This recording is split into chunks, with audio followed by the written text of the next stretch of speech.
The village in it with a map and a plan. No place too tiny for this determined man.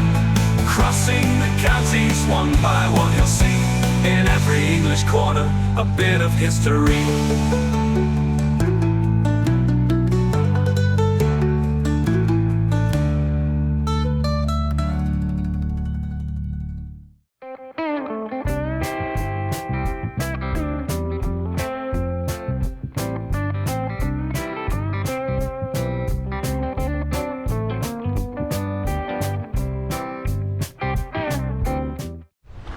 Hello folks, welcome back to Cambridgeshire once again. We're in a different district of Cambridgeshire this time though.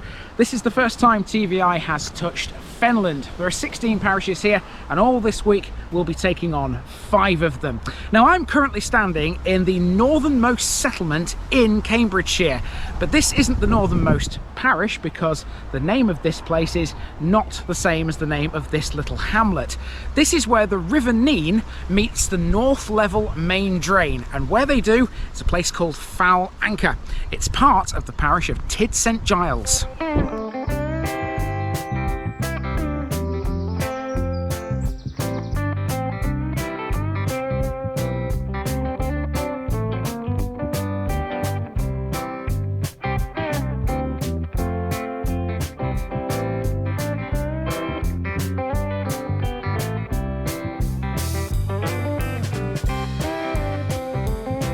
Tydd St Giles, Teat Hill of St Giles.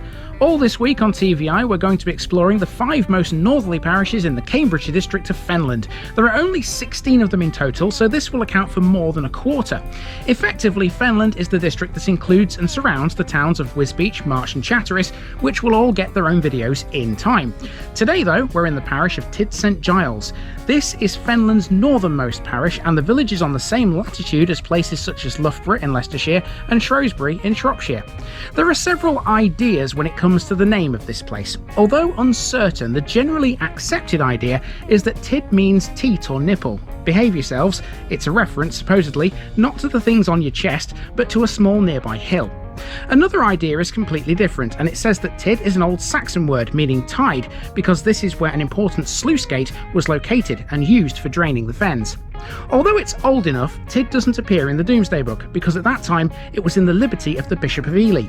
The village was founded in the late 11th century with the building of the Church of St Giles in 1084 on a natural rise in the fens. That rise is likely to be that small hill, or teat. The church was built of Barnock stone, known to be the gift of the Abbot of Peterborough. The rest of the place is laid out in roughly a square shape, formed by 4 main roads. These are Church Lane, Hockland Road, High Broadgate and Newgate Road. Let's walk them all and see what life's like in Tydd St Giles. Tydd St Giles parish primarily centres around a main village of the same name, but the land area it covers stretches a long way to the northeast. Because of that, it encompasses a small hamlet called Foul Anchor, and that's where we'll begin this episode. Now, don't get me wrong, Tydd St Giles is a wonderful village and it's full of some great historical bits, but for me, Foul Anchor is where it's all at in this one. This area was historically part of a large network of drainage and irrigation canals, crucial for agriculture in the marshy Fenland landscape. The hamlet has a historical link to an old sluice gate which was used to manage the local water levels around here. The modern sluice gate is located close to the point where the River Nene meets a major Fenland drain. The hamlet is effectively 2 streets, Redgate Road and Bedford Row, and they sit between the 2 watercourses. There's also Swains Drove, a private lane off Redgate Road.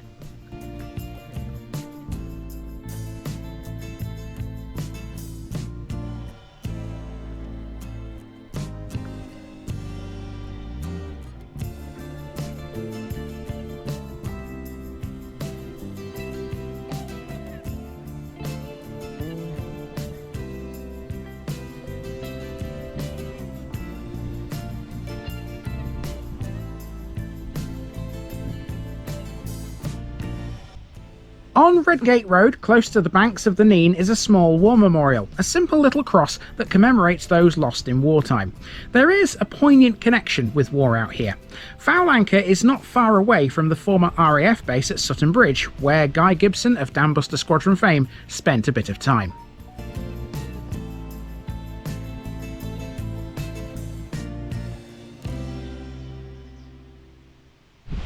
Whew, it's quite breezy at the moment. Mind you, we aren't far away from the sea here, and we're not far away from Sutton Bridge either, which we saw a few years ago now. We know how close to the sea that is. We drove almost to the Wash, didn't we?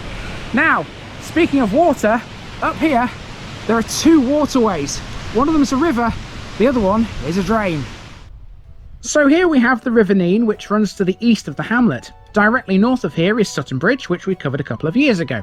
In that video we learned a little bit about the river and its outfall into the Wash through the two towers, the lighthouses on either side of its mouth.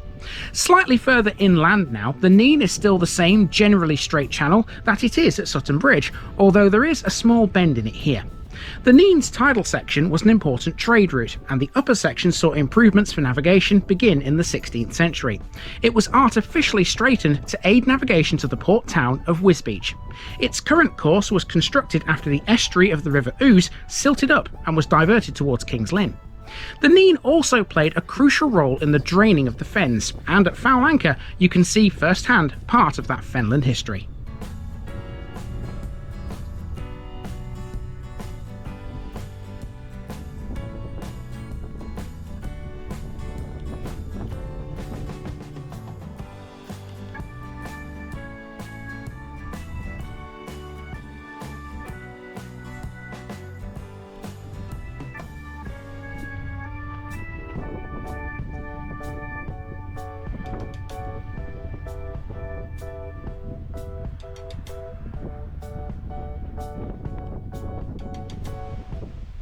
Running to the north of the hamlet is that major drain that meets the Nene. It's called the North Level Main Drain, and where the two connect is where the sluice gate is. This is Foul Anchor Bridge, a significant historical feature of the region's drainage and water management system. To facilitate agricultural development and prevent flooding, extensive drainage schemes were put in place, and sluices like Foul Anchor became essential in managing water levels on the fens. Its origins trace back to the 18th century, a period during which the Fenland area was known for its challenging landscape of marshes and wetlands. The current structure was built in 1859. It still has some of its original workings. You can see here the winding gear that raised the sluice's inner doors to control both the level of the drain and that of the Nene.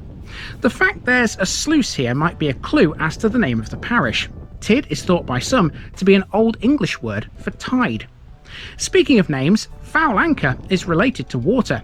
It's believed to have originated from the strong currents in the Nene, which would cause anchors of moored boats to snag and foul. Foul is a nautical term. It's what happens to an anchor's chain when it becomes caught on something or wraps around something. The result is the anchor becomes dislodged from the sea or riverbed. Presumably then, here at Foul Anchor, moored boats must have had a serious problem with that, enough for the name Foul Anchor to stick permanently.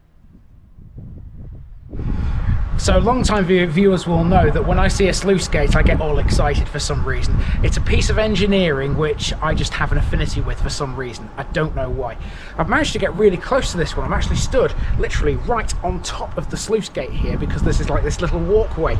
And you can see there's a tablet set into the wall here. Now this reads, constructed for the North Level Commissioners by George Robert Stevenson Esquire CE AD 1859. And below that it's worn away a little bit, but it says repaired AD 1881. And then above that there are two more repair dates, one from 1945 and one from, I think it's 1967, but it could easily be 1867 as well, the top one.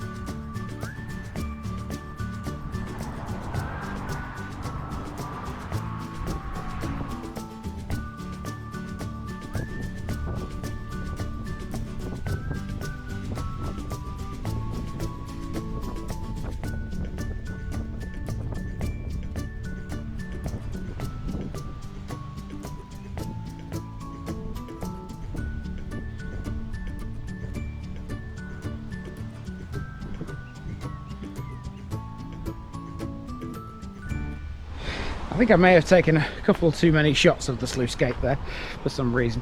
Anyway, we're on a footpath now which takes us back to Bedford Row, which is where I began this little wander around Foul Anchor. I'm actually staying there tonight. I'm staying in an Airbnb, which was handily placed because in the morning all I have to do is drive about 2 or 3 miles to get to Tydd St Giles village, so that's very, very simple, isn't it? The next morning I was up early and on the road to Tydd St Giles. On the way out of Foul Anchor, I stopped to have a look at Tydd Pumping Station, a little further upstream on the drain. This was designed by R.B. Grantham, Son and Farron in 1936. It was initially capable of discharging 800 tonnes per minute. That's a lot of water. It originally had 4 pumps, the ones that are currently numbered 2, 3, 4 and 5. Today there are 6, with numbers 1 and 6 added later. Following the catastrophic floods of 1947, when the wash bank north of Crowland breached, further pumping capacity at Tydd was deemed necessary. Pump 1 was installed in 1950 of similar specification to those installed in the 1930s, and that increased the station's capacity to 1,000 tonnes per minute. The extremely wet year of 1968, which culminated in torrential rain of 4.5 inches in 12 hours, indicated the need for further increase in capacity. This was achieved by electrifying pumps 4 and 5 and installing a new electric pump, number 6, in the space provided by the original station. So today, Tydd Pumping Station has a capacity of 1,276 tonnes per minute. It serves an area of 15,380 hectares, protecting agricultural land, industrial units and residential properties. So let's drive into Tydd St Giles now, which is a fair old crack from Foul Anchor. To get between the two places, you have to pass through part of Tydd Goat. That's a village that straddles the border between Cambridgeshire and Lincolnshire, so we'll cover that in one go another time. Now, despite the name Tydd, which supposedly references a teat or nipple-like hill, the main village is completely low-lying, with an average altitude of 0 metres above sea level. The eastern side of the village is dominated by a Norman church, whilst the western side has the community centre, which is a large blue-roofed barn-like structure. Despite the fact that Foul Anchor is slightly further north, Tydd St Giles is considered to be the northernmost village in Cambridgeshire. That idea is backed up by the course of the Yew Dyke, the only natural watercourse in the village, which traditionally marked the boundary between Cambridgeshire and Lincolnshire. Although Tydd is located within the Fens, which would have been underwater centuries ago, it stood on a low mound that would have been above the surface of the water. That means the village was inhabitable before the Fens were drained in the 16th and 17th centuries, and that fact is corroborated by the age of its church. Now, the road we're using here to enter Tydd St Giles is called Hanworth Road, which more or less follows the course of the North Level main drain. This eventually changes its name to Kirkgate. At the point where it does, you'll find our first major landmark, Tydd St Giles Golf and Country Club on the right hand side. Designed by Adrian Hurst in the 1990s and boasting a friendly clubhouse, Tydd St Giles Golf Course is one of only a handful in the country that offers the sport for a full 52 weeks of the year. A par 70 course measuring around 6,300 yards in length, its larger than average greens and tees are immaculately kept and offer a challenge for all levels of play. The club has a range of practice facilities, including the world-renowned Explainer swing training aid and state-of-the-art practice and tuition facilities. It all makes Tydd St Giles the ideal place for newcomers to the sport to develop their game, as well, of course, serving the established to a fabulous level. Well, it's all very leafy right here. I'm surrounded by trees, and as you can probably hear, there's loads of birds around, so it's making quite the dawn chorus this morning. Now, our next job is to check this out. It looks just like a lane that leads to the middle of nowhere. It could even be a private drive. That is actually the entrance to a brewery. It's called Tydd Steam. A little further along Kirkgate is another well-known local landmark. It's a microbrewery which goes by the name of Tydd Steam. It was founded in 2007. Tydd Steam is quite the industrious little place. It can produce 2,500 litres per brew, and it does so within a renovated and converted barn.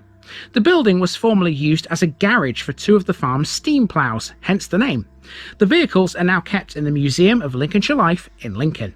It was all founded by a couple by the names of Will and Anna Neverson. Their original 5-barrel brewing plant was bought from Aldershaw's Brewery in Grantham.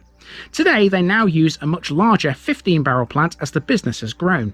In 2018, Tydd Steam won a silver award from the Campaign for Real Ale for one of its beers.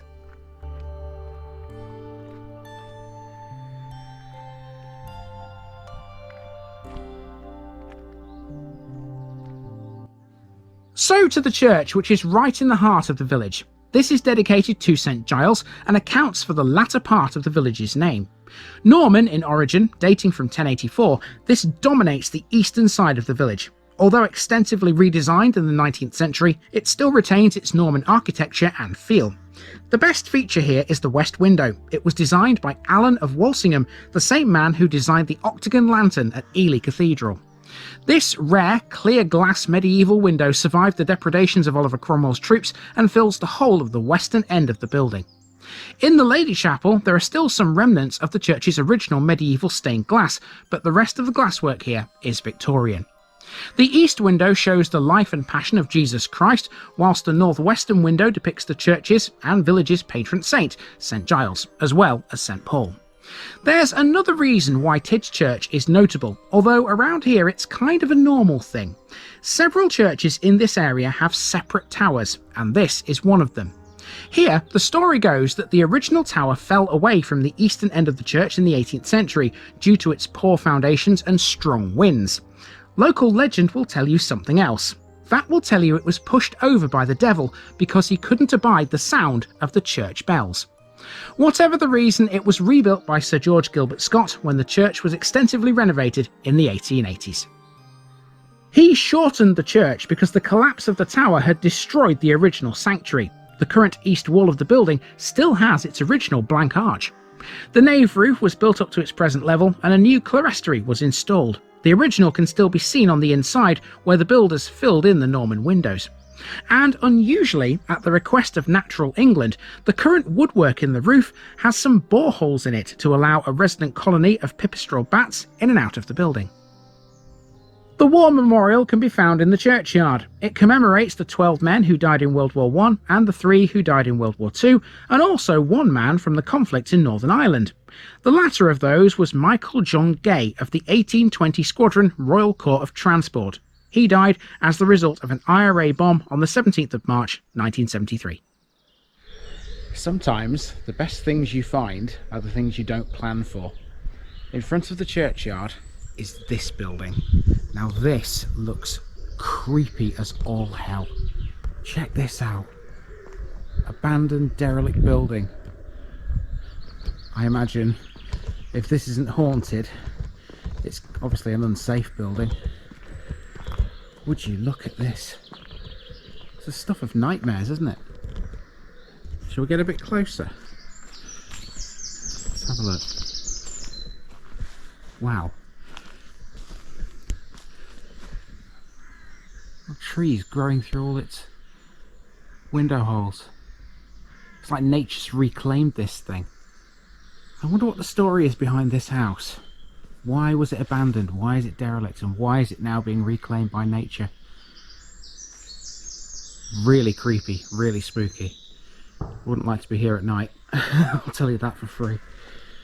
Okay, let's head on around Tydd and see if we can find any other houses similar to that. I'm hoping not. So now let's walk around the rest of the village, which is laid out in what is an almost perfect square. Its 4 sides are Church Lane, Hockland Road, High Broadgate and Newgate Road. This is Church Lane, which together with Kirkgate is considered to be the historic core of Tydd St Giles. Between them, the 2 roads account for several listed buildings. 2 of them are the church and its tower, but the list also includes an old Victorian primary school building and a schoolmaster's house. That's now fallen into disrepair, and it doesn't take a genius to work out which building it is. Yep, it's that spooky old house that we've just seen. The old Tydd house, also on Church Lane, is a Grade 1 listed building and was formerly used as a parish hall. Another notable listed building on Kirkgate is Tydd Manor.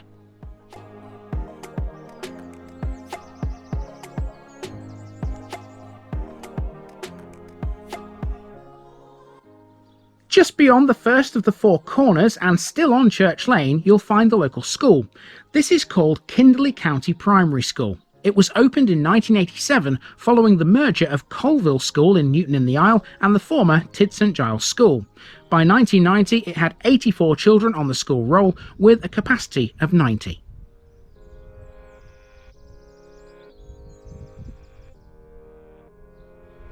Well, no more abandoned, creepy houses, just plenty of little houses and bungalows that look like they've been built in the last 40 or 50 years. Fairly modern, shall we say. Now, our next road is Newgate Road, which is that road here that you can see behind me there. It's barren on one side, it's just basically a field. On the other side, it's all houses and not much else. But at the end of Newgate Road is our next landmark, and that will be the community centre, which has got a very distinctive roof.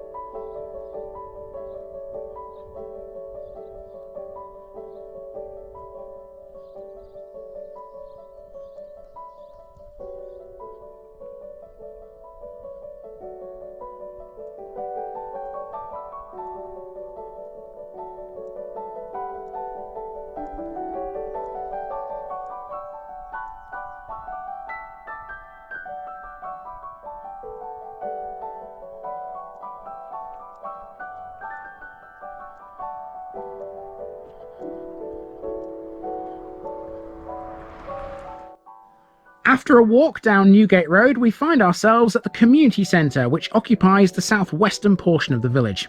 Now, I couldn't find out a lot about this place, but I do know that the parish council own it. It's certainly a very striking structure, you'll agree, with its distinctive blue roof. Next door is a huge playing field and recreational space. Football is played here by Tydd FC, who play in the Peterborough and District Football League. The team is the former Tydd St Mary Football Club, which changed its name to reflect its change of location a few years ago. They were founded as Tydd St Mary in 1973.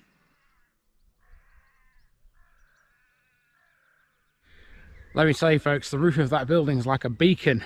When I was standing over there at the school, I could see this in the distance, standing out like a sore thumb. It really does have that distinctive roof, and you can't really miss it, to be honest with you. Now we're heading north towards the point where High Broadgate meets Hockland Road. For the most part, this section of the route is residential, but I've got something to fill this bit. Tydd St Giles has a charity known to the locals as Brigg Stock and Wrens, or B&W for short. It was first recognised as a charity in 1910. Its purpose was quite simple. It was to administer funds and manage land for the benefit of the inhabitants of the parish of Tydd St Giles.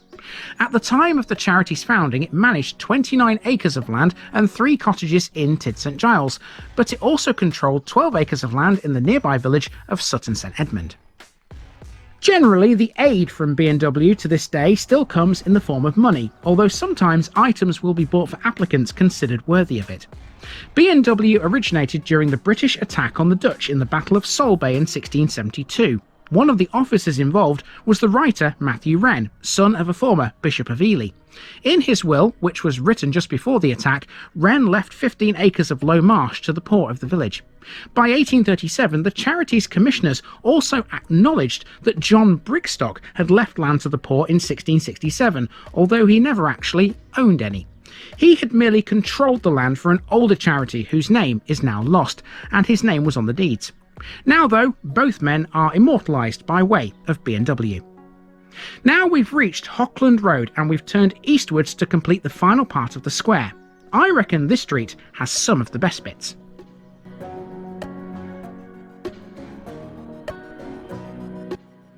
Hockland Road has an old chapel about halfway down its length.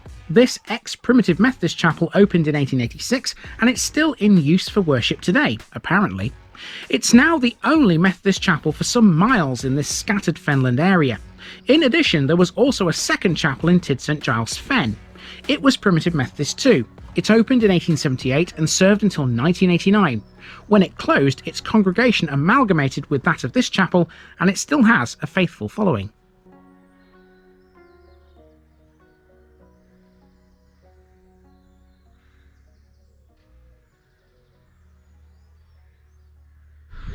Well, we've walked over 3 kilometres to get to this point. It's a fair old distance around Tydd St Giles. You don't realise it when you look at the map. It looks like a really small village. Trust me, it's anything but. Now, next on our list is this building behind us here. This has got a link to a pope, believe it or not. This is the Crown and Mitre. So there's just the one pub in Tydd St Giles, and this is it. It's called the Crown and Mitre. It's a traditional country pub, often photographed and featured in images of the village.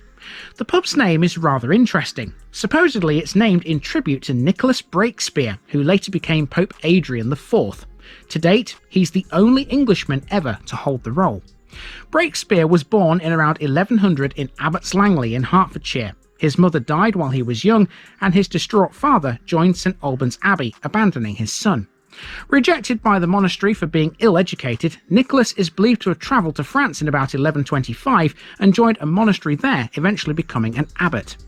On a trip to Rome, his skills were noted by the Pope, and he was retained as a cardinal, being sent to Scandinavia to reform the church there. His reign as Pope was short at just under 5 years, but very eventful. As such, he had to tread a very difficult diplomatic path. Adrian died on September 1st, 1159, possibly of angina, or as some say, choking on a fly whilst drinking wine. His travels in England before he left for France are not well documented, other than to say he was a travelling scholar. However, there are long-held beliefs locally that he was either curate or rector at both Tydd St Giles and Tydd St Mary, hence the name of this pub.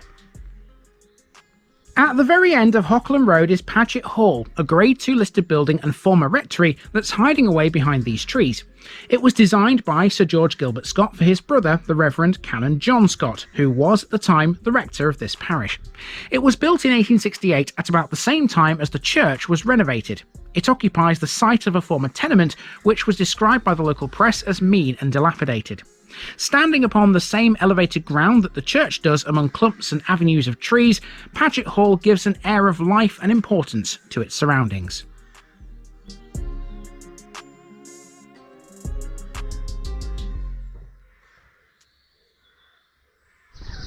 Now, there's no shop here in Tydd St Giles, but there used to be. It's here on this corner. See that sign there? That says Ye Olde Village Stores. So I imagine at some point this building here would have been a shop. Now, there might not be a shop, but there definitely is a parish notice board right here. Now, this is the kind of notice board which is a bit awkward for me to put a card on, because it doesn't have pins on it and there's no obvious way to open it. I'll see if I can fathom it out. Yeah, just about did it. Card at the side there. So there you go. People of Tydd St Giles, I have been to your parish. As it turns out, the building I thought was the old stores is actually still in use. It's a barber's shop. The old stores is the house next door, not that the sign was all that helpful.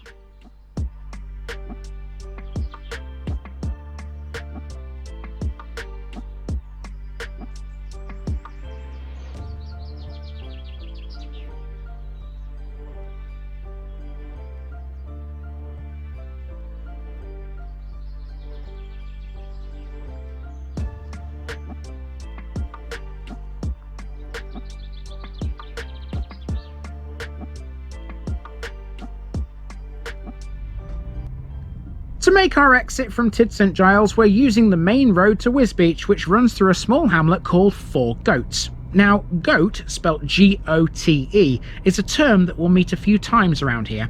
Later on this week, we'll discover what it means and why there were 4 of them here. Stick around for that one. Otherwise, that's 1 down and 15 to go in Fenland, and if the rest of them are like this one, I won't be complaining. I do like places like Tydd St Giles. They just have so much more than you think.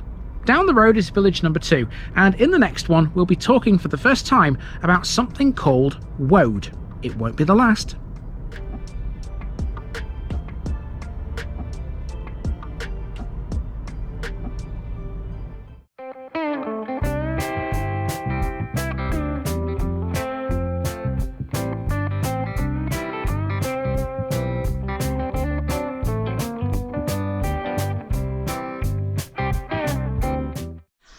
Hello folks, welcome back to Fenland for round number 2. Now today I'm in a little place called Newton. We've seen loads of Newtons on this channel before, but this one's got a little bit extra at the end of its name.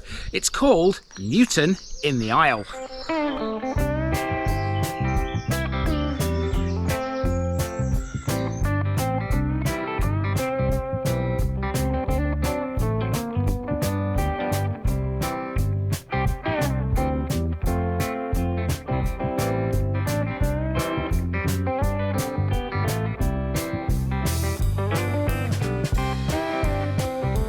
Newton in the Isle, new farm on the island of Eels. Round 2 in Fenland sees us in a parish called Newton in the Isle, which is 4 miles or so to the north of Wisbech. The isle referred to in its name is the Isle of Ely, something which so far we've not yet mentioned on TVI. The Isle of Ely was a raised portion of land that sat within the fens, which used to be mostly underwater. It was effectively an island. We'll be meeting it a lot more as we venture through this area. Although the village was commonly known as simply Newton, since 2016 In the Isle has been added back to its name to prevent confusion with other Newtons nearby. It's not famed for a lot, but in this one we'll get the chance to talk for the first time about something called woad, a flowering plant which was often used as both a blue dye and for medicinal reasons. It was grown extensively on the Isle of Ely. Newton is situated on something called the Silt Fen, which is also known as the townland. It formed before the Bronze Age. Despite that, it would take until the early medieval period for a village to emerge in these parts. Newton wasn't listed in the Domesday Book and was probably settled later, with its first mention appearing in the year 1210. In 1286, the village was the principal residence of Sir Roger de Colville. Members of his family would be familiar with Newton for more than 500 years thereafter. It was 1792 before the Colvilles would finally leave. A few decades ago, before Kindley School was founded in Tydd St Giles, Newton had a school that was named after the Colville family. Let's see where it was and explore the rest of Newton in the Isle while we're at it. Today's walk begins on High Road, which runs between the westernmost and easternmost parts of the village and generally to the south of everything here. Our first job is to check out this old chapel. This was built in 1868 under the auspices of the Wisbech Circuit of the United Methodist Free Churches. It may have replaced an earlier chapel or meeting room of Wesleyan origin. When it was in operation, there was seating for 130 people, but it never had a Sunday schoolroom. It closed in around 1980. 2 years later, planning permission was granted for change of use, and it became an onion peeling plant. That didn't last long, and by 1988 it had been converted into a dwelling. The date stone remains on the front gable, as does a defaced name plaque below it. There's a bit of debate as to why it's defaced. It was possibly as a result of the Methodist Union, formed in 1932, who were quick to expunge the old labels of division.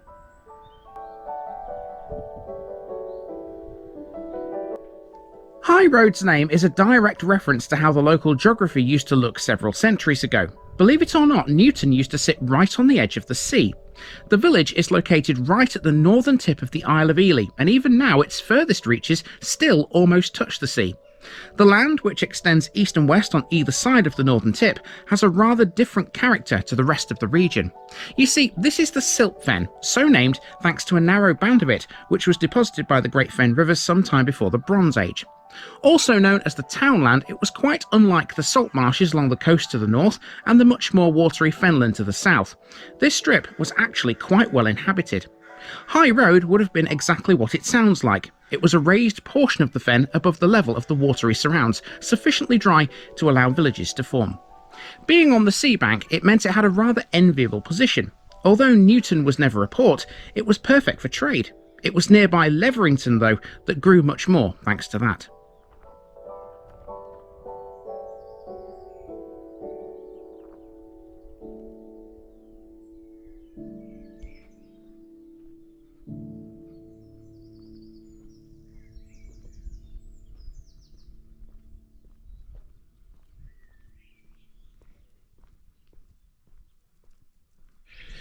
Okay, the next thing to talk about is a little bit difficult to find, to be honest with you. There is no clues as to where this might be. It's a school, apparently, and it's somewhere on this corner, but it looks all like houses to me.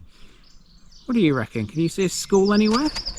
I can't. Let's see if we can find it. So, somewhere on this corner is Chartwell House School, although exactly where absolutely stumped me.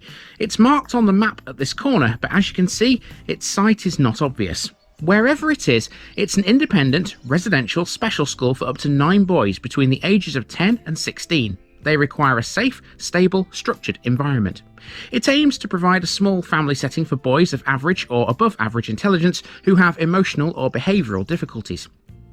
Now, on the subject of schools and education in general, that brings us to the Colville family. In 1286, the manor of Newton became the possession of the Colville family. That was thanks to Sir Roger de Colville, who took up residence here after he married Desiderata, the granddaughter of Sir Stephen de Moresco. He was Lord of Newton, Walsoken and Tydd. Newton became the chief residence of the Colville family for over 500 years until it was finally sold in 1792. It was Robert Colville that sold the Newton Hall estate to James Reddin, ending the family's 550-year connection with the village. However, the Colville name is still associated with Newton, such was their influence on the village. They did quite a few things while they were here. Perhaps most importantly, they had a bearing on the draining of the fens. In 1632, Richard Colville commissioned Henry Derham to drain an area stretching to some 3,000 acres. Derham carried out the works at his own expense in return for a rent of 40 shillings per acre on 2/5 of the land. He'd finished the work within 3 years. Such was the Colville family's influence on Newton, its primary school used to carry their name, and did so until it closed down in 1987. The school no longer stands, but I can show you where it was.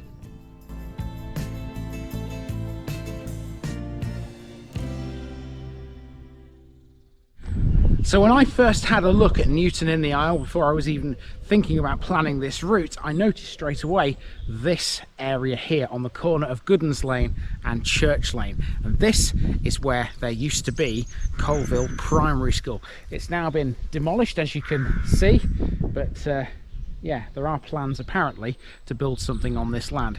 Hasn't pleased everybody though.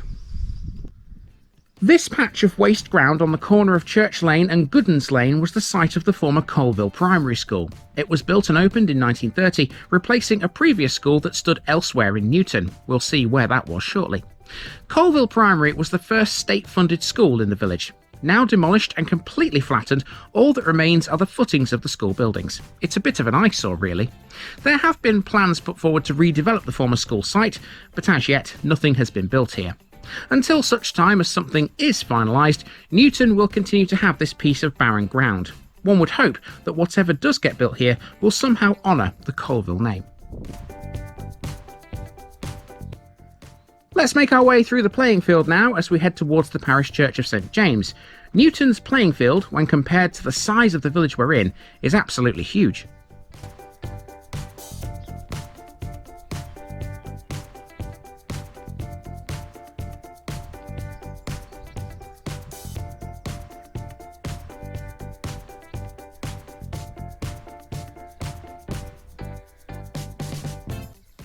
St James's Church is a medieval structure. Formerly dedicated to St Catherine, it stood on its current site for more than 800 years. It was built in the 12th century and widened in the 14th. Its full title is actually a bit longer than you might think. Officially, this is St James with St Mary in the Marsh. The link with St Mary in the Marsh refers to a long-lost chapel and college that stood on the old sea bank on the outskirts of the village.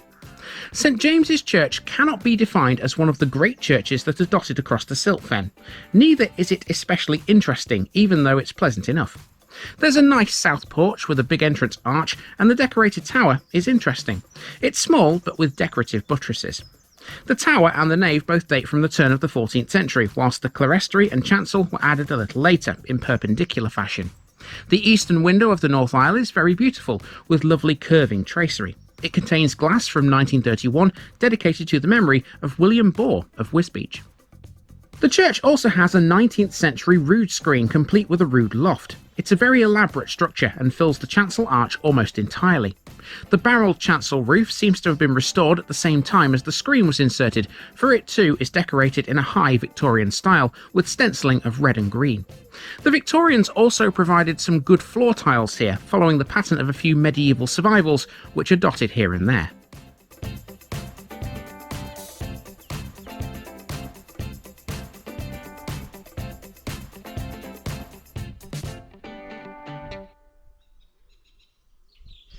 Now, the church isn't the only thing here in Newton in the Isle that's got a religious theme to it. We'll come to something else a little bit later. Next up, though, we're heading towards the village hall.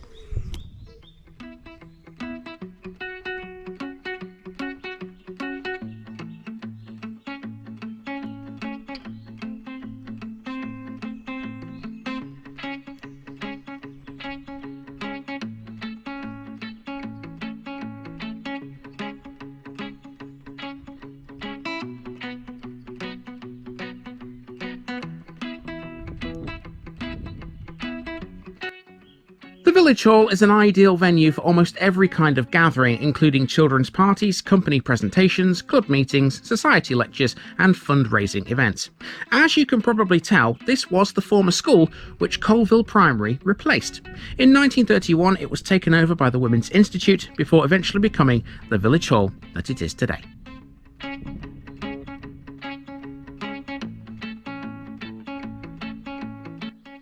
This next thing is something else that the Colville family had a huge connection to. On Chapel Lane, which runs eastwards out of the village towards the A1101, is the old rectory. Shrouded in trees, the grand old house that you'll find on the site today dates from the 18th century, but the piece of land it occupies has a much longer history than that. Crossing the site is the Sea Dyke, which is believed to date from Roman and medieval times. It's one of the earliest known sea defences in the country.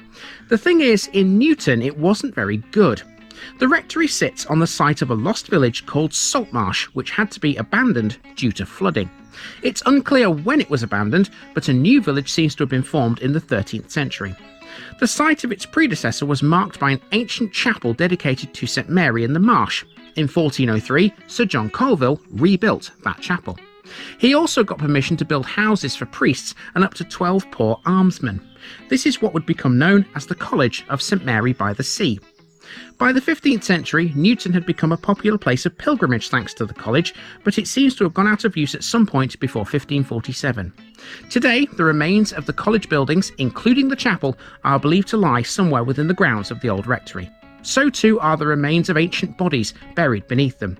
As such, the rectory has had more than its fair share of ghostly goings-on, according to the locals.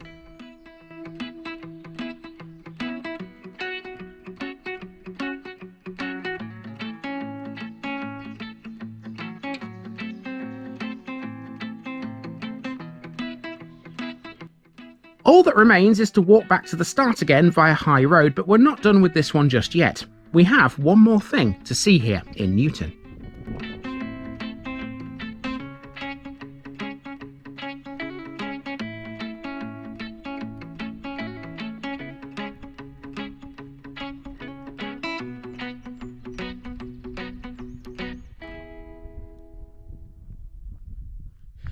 Well, Newton in the Isle definitely is your typical Fenland village, let me tell you, because as you can see behind me there, all you've got for mile upon mile is green lush fields and a big blue sky, which this morning looks absolutely brilliant. And that's really my accompaniment back to where I've parked the car, close to the chapel where we began. But we're not quite done with this yet, you see, because Newton can be split into two sections. There's the bit that I've just walked around, and then to the west there's another section where there used to be a pub.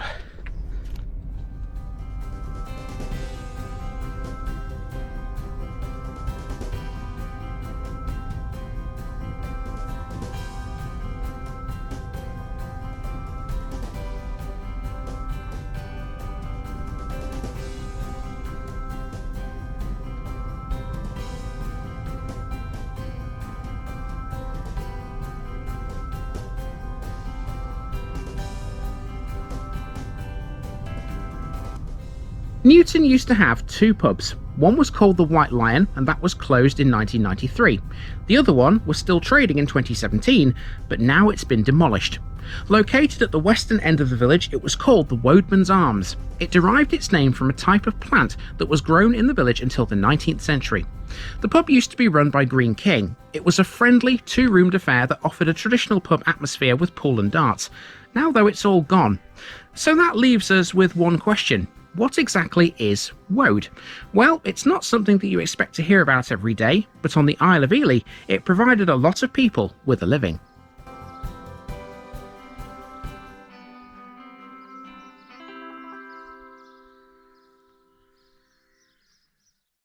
Woad, or wad, is a flowering plant. It has the Latin name Isatis tinctoria, and it's occasionally known as asp of Jerusalem. Grown extensively across the Isle of Ely, it had a couple of uses. Woad is also the name of a blue dye produced from its leaves. Since ancient times, the dye was cultivated throughout Europe. In medieval times, there were important woad-growing regions not just in England, but also in Germany and France. Towns such as Toulouse became prosperous from the woad trade. Its use was eventually replaced by the more colour-fast Indigofera tinctoria, and in the early 20th century, both were replaced by synthetic blue dyes. Woad has also been used medicinally for centuries. Anciently, it was used to treat wounds, but again, this has now fallen by the wayside. Here in Newton, it was grown and processed, and there were several woad mills across the wider area. None survive today, but you can see a model of one at the Wisbech and Fenland Museum. To finish with, we're in the southernmost reaches of Newton Parish in a small hamlet called Fitton-End. This isn't much more than just a collection of houses, but there's one place that stands out above all. That would be Cambion Willows on the right hand side. It's a care home for young people between the ages of 12 and 18 who are experiencing mental health difficulties. It's part of the Cambion Group, which includes 3 other similar places in Trent Valley House in Staffordshire, The Hale in the West Midlands, and Meco House elsewhere in Cambridgeshire. That's 2 down and 14 to go in Fenland. That was a fun one, wasn't it? It was full of loads of stuff that's unusual, generally speaking. Now tomorrow we're off to the biggest village we'll have met so far in the Fenland district. Be careful not to confuse this next one with a place in Suffolk. See you there in 24 hours.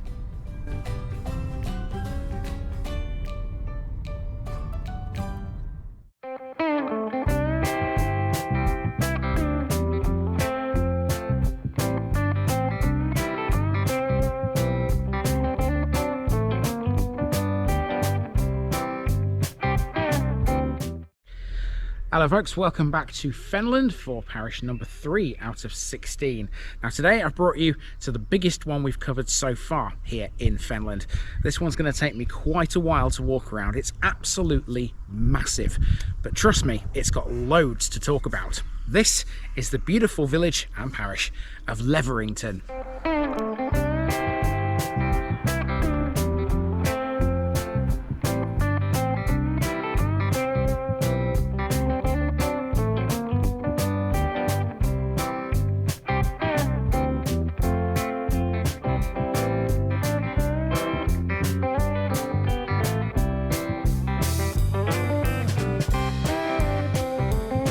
Leverington, Leofear's farm.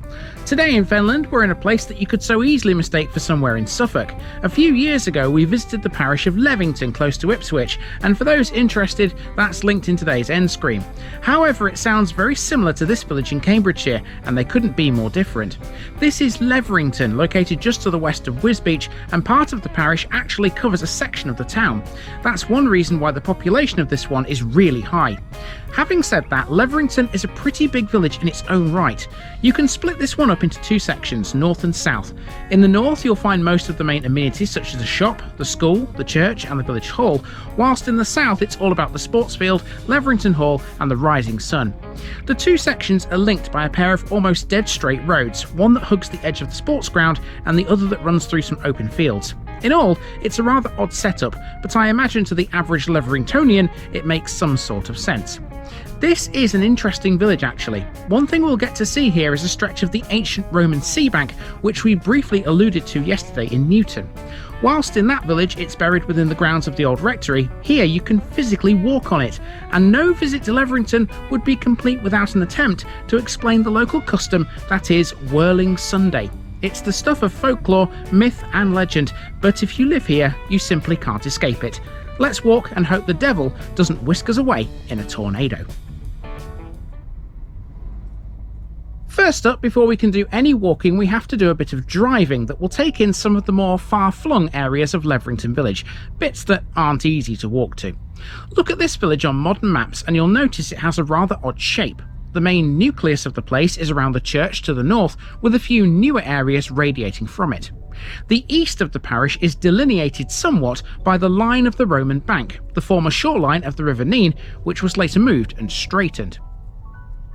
Leverington grew up alongside that riverbank at first, but in the late 19th and early 20th centuries, the settlement pattern of the entire area started to change. This was due to the suburban development of Wisbech and the arrival of the railway, both of which saw a proliferation of small holdings appear beside the new course of the Nene.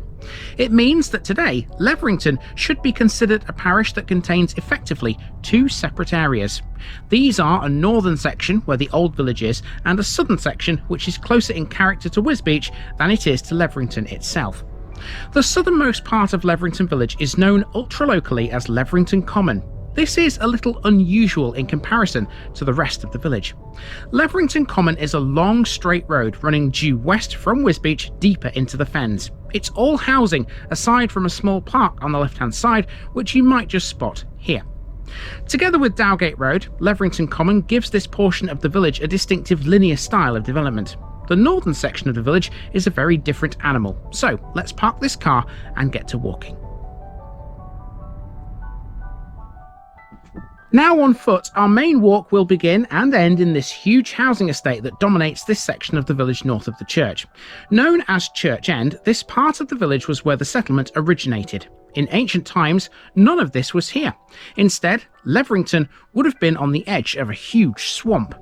The population was sparse and people lived a simple life here. Fishing and fowling were common in the ridged area of land around the present-day Church of St Leonard. There was a wooden church at first, used as a place of refuge from floodwaters, but it was itself washed away many times. Things began to change when a sea defence known as the Roman Bank was built. That lessened the threat of flooding and the swamp began to dry out. Now totally dry and miles from the sea, Leverington has seen copious amounts of development, as you can probably tell. It's now one of the major villages within shouting distance of Wisbech. That's just a taste of what's to come on this walk, let me tell you. Leverington is a massive village. You've only seen a tiny handful of things so far. Anyway, we're now on the main road through the place from north to south. This road here, where the village sign is, just there, you see.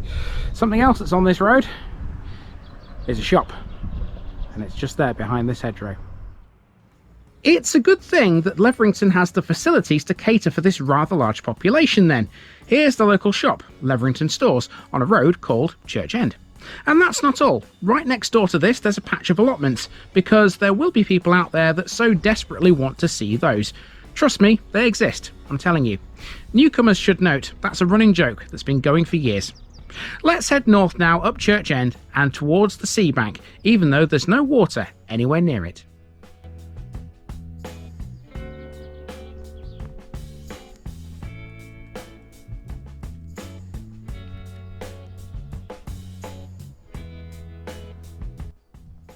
Okay, so now we're on the sea bank, the same structure that we mentioned when we were in Newton yesterday.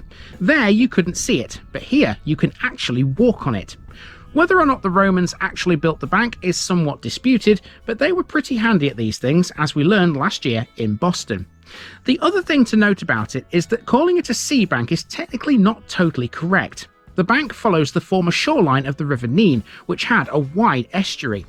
As we know, the Nene was later straightened and effectively canalised between Wisbech and the Wash, but before that it followed a windy route to the sea. I guess the fact that this was an estuary and therefore tidal does mean this was the sea in a roundabout way. The estuary stretched deep into the flat Fenland. Looking at all the farmland from the bank now, it really does hammer home just how much this landscape has changed since the fens were drained.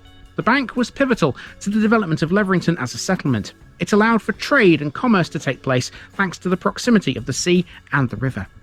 That made Leverington a rich and prosperous village, and people felt safe here because the bank provided a flood defence. Clearly, it was better at that here than it was in Newton. Soon, large houses were built on generous plots of land, and the church followed suit, constructed on its own ridge with one of the tallest, finest spires in the fens.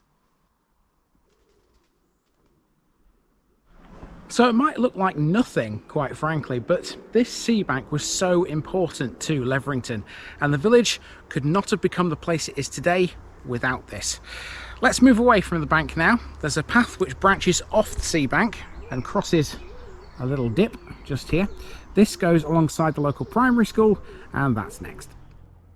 Next up we have the local school. This is Leverington Primary Academy. Education in the village can be traced back to 1789. That's when the first school was provided here, much earlier than in many parishes. It was done so by the Townlands Charity and was held in a building which later became the parish workhouse. The charity provided 20 free almshouses for the poor, which may have been built on the site of St John the Baptist Hospital in Little Dowgate. It was, after all, formerly known as Poorhouse Lane. By 1868 the hospital had been demolished, but its name still survives today in Spitalfield, which adjoins that road. Anyway, the present school, was built in 1860. It possibly occupies the site of a former guild hall where the public business of the parish was carried out.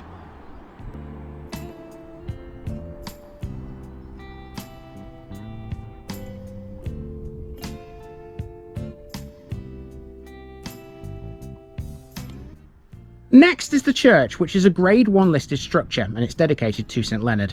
It's noted for its spire, which was restored in the 15th century. The famous dramatist Edmund John Eyre, known for a farce called The Dreamer Awake or Pugilist Matched, was a son of a former rector, Ambrose Eyre.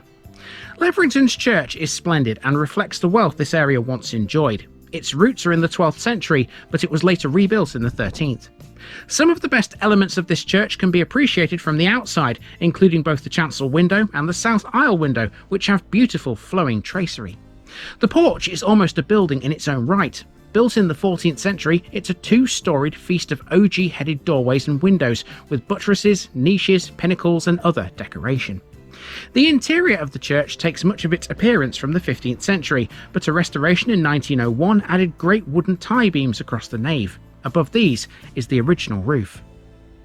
The greatest treasure inside the church is its 15th century Tree of Jesse window, situated in the north aisle. About half of the figures depicted are original or restored, the rest are from the 19th and 20th centuries. Also of interest are the sandstone font with carved figures in niches, the 15th century eagle lectern, and marble monuments of the late 18th and early 19th centuries.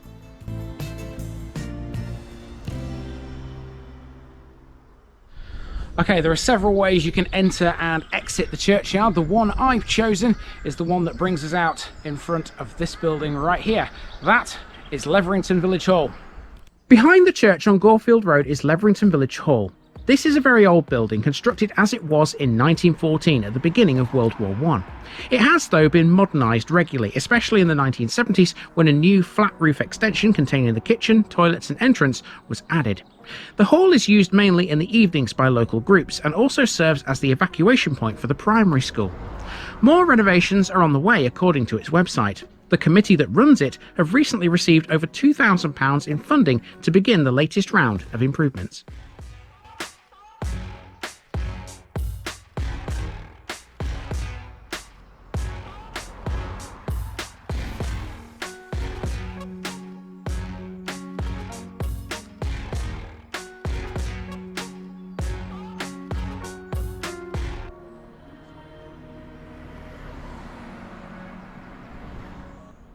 Next, we have another type of hall. On your screens now is what I consider to be the second most impressive dwelling in the village. That's a personal opinion, but hey, I am allowed one. Leverington Hall is a 17th century country house which is Grade 1 listed and privately owned. For centuries, the plot it stands on has held the principal house in the village. It's believed that an earlier building, named Durham's Place, was once on the site. Durham's Place was the property and residence of William, the son of Sir Lawrence Everard. The main body of the current house was built in around 1630, with a cross wing added to the southern end in the early 18th century. Its first owner was Robert Swain, the son of Thomas Swain of Wisbeach. Robert Swain is believed to have inherited substantial wealth through the deaths of his father and his brother. He also gained substantial wealth through his marriage in 1640 to Mary Freeman, the daughter of the London merchant William Freeman. Leverington Hall stayed in the Swain family until 1785, when the house and surrounding 32 acres were offered for sale at auction, and over the years it's passed through several hands. In 1946 it was sold to George Campbell Mundy, who was decorated with the Military Cross. He was still living here in the 1950s. Mundy's daughter, Hope, married Anthony Brooks, who too was highly decorated for his service in the Second World War. The house was last on the market in 2022 for £2 million. Okay, from grand old houses to sports facilities, they go hand in hand here in Leverington, and here's why. Keeping Leverington Hall in mind, next we turn our attention to the playing fields on the other side of Church Road. In 1785, the land which these are occupied by was a wide open expanse that belonged to Leverington Hall. Today, they're in separate ownership. Sports-wise, Leverington does pretty well for itself. These pitches serve as the home ground for Leverington Football Club, who have 4 senior teams. They also have some 16 youth sides open to all ages and genders. They pride themselves on being a fully inclusive club, providing football opportunities for all who wish to participate. The club has 2 qualified FA Level 2 coaches, and in 2013 the club's achievements were recognised as they were awarded the Cambridgeshire FA Charter Standard Youth Club of the Year. This sports field also contains a small playground and various other facilities, and it's all anchored by the Leverington Sports and Social Club on Church Road. A part of the village for some 70 years now, this is one of the most family-orientated, friendly and established clubs in Cambridgeshire.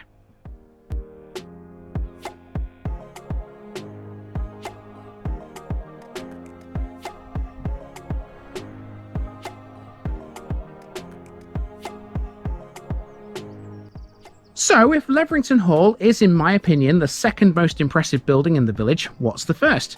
Well, we're about to find out. A little further down Church Road is Reed Cottage and Thatched Cottage, which is all one thing. It's a Grade 2 listed building. Essentially, it's just a house which has a hall and a cross-wing plan, and it probably dates from around the early 17th century. Its thatched roof and tumbled gable and parapets are what give it its unique charm and character. There are no other buildings like it anywhere else in Leverington, that's for sure.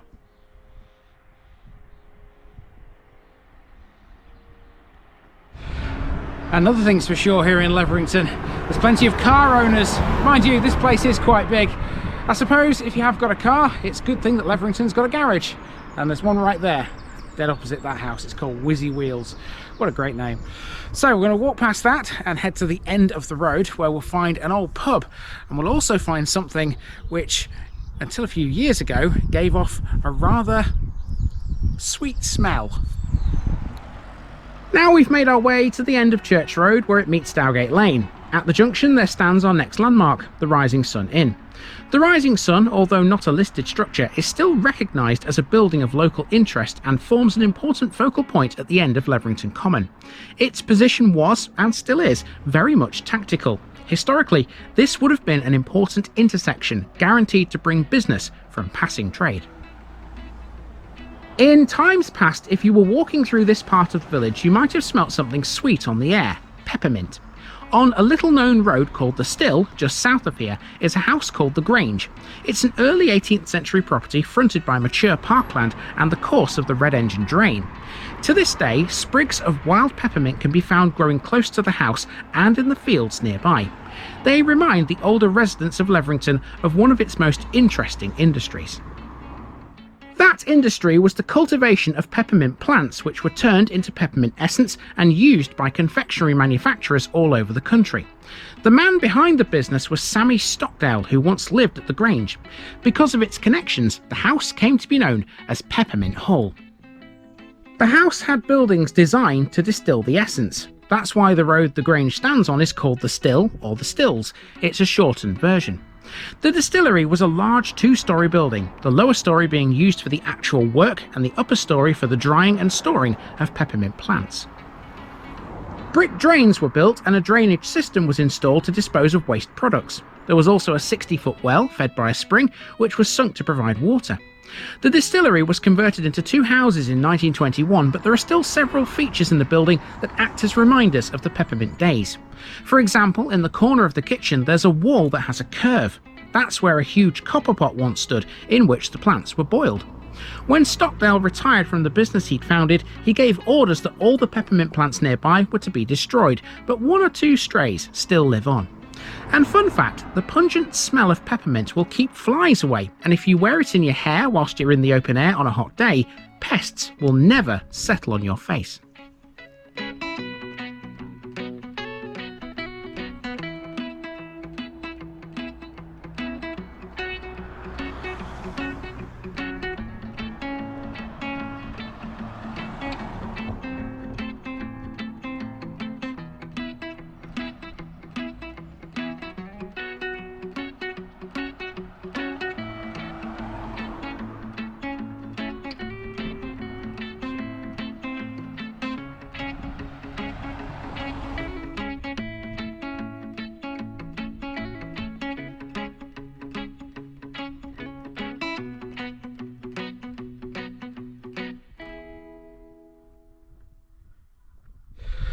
Okay, we're starting to make our way back towards the beginning now, starting with this rather large green. Now this has got a name, it's called the Commonwealth Green. I've got no idea why it's called that, but yeah, it's a nice little place just to take the weight off your feet for a couple of minutes, I suppose. We've already walked quite a long way here.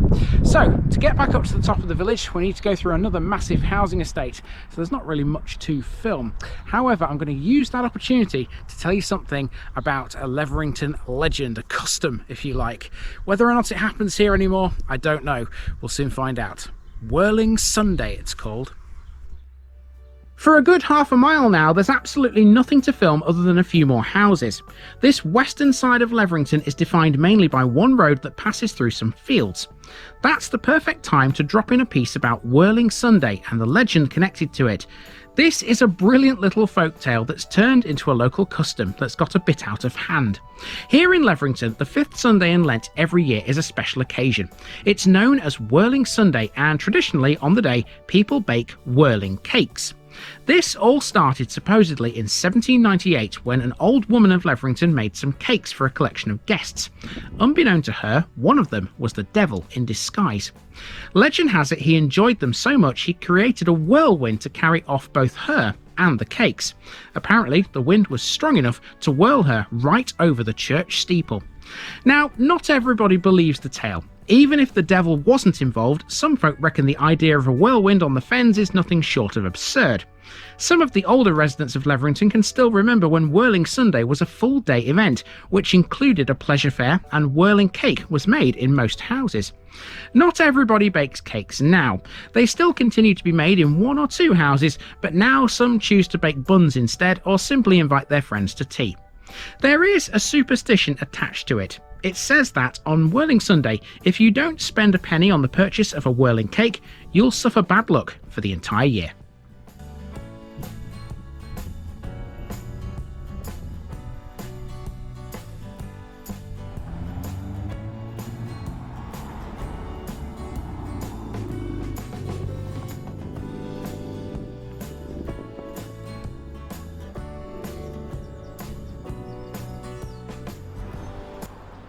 So the road we've just been following is called Ringers Lane. Where it meets Gorefield Road, we come to the building which gives it its name. This is a former pub called the Six Ringers. Built in 1913, it took its title from the church bells. In the tower, there are, oddly enough, 6 of them, hung from a timber frame installed in 1924. Apparently the bells aren't the easiest to ring. To do so requires you to pull on an 80-foot long draft of rope. Now no longer a pub, this building is used today by Caresus Care, who are a care company that provides supported living services. The Six Ringers is now their office.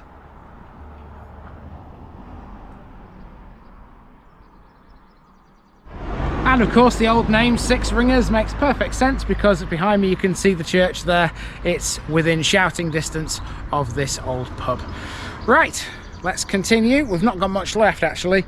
There's just a bit more in the way of residential areas. So if we follow this road to the right, you'll see what I mean. So from here on in, it becomes residential once again as we return almost to where we began. You can certainly see why Leverington has such a high population. Recent development pressures have meant that the former open land within the settlement has been built upon, eroding the historic integrity of the village somewhat. The style of new build properties is too frequently at odds with the traditional styles of the area, leaving parts of the neighbourhood with a distinctly fragmented appearance. That said, Leverington still manages to maintain its historic core along the sea bank, and it continues to be a charming place to live. No wonder then that so many people choose to today.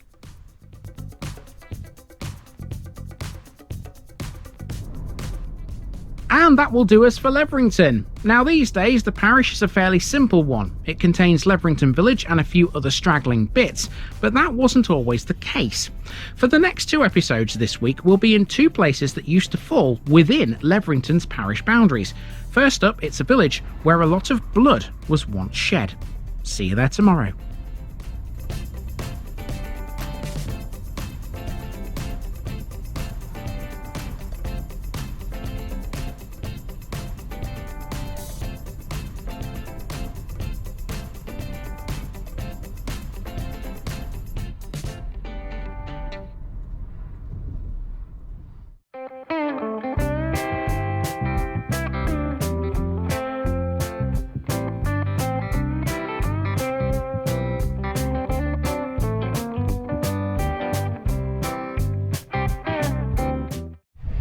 Welcome back to Fenland again, everybody. Now today we're in a village which was difficult to research, quite frankly, because this one's got virtually nothing recorded about it anywhere.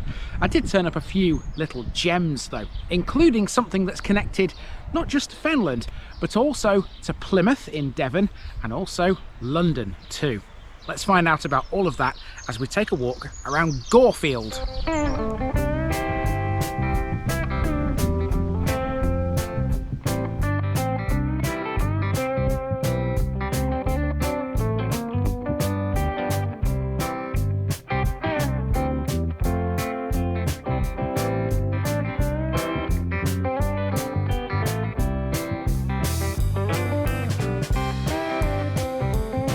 Gorefield, Field of Bloodshed. For your Thursday episode this week, we're in the parish of Gorefield, which is centred around a village of the same name, just to the west of Leverington. Gorefield's name is exactly what it sounds like. At some point in its history, there must have been a battle here because it means field where blood was shed.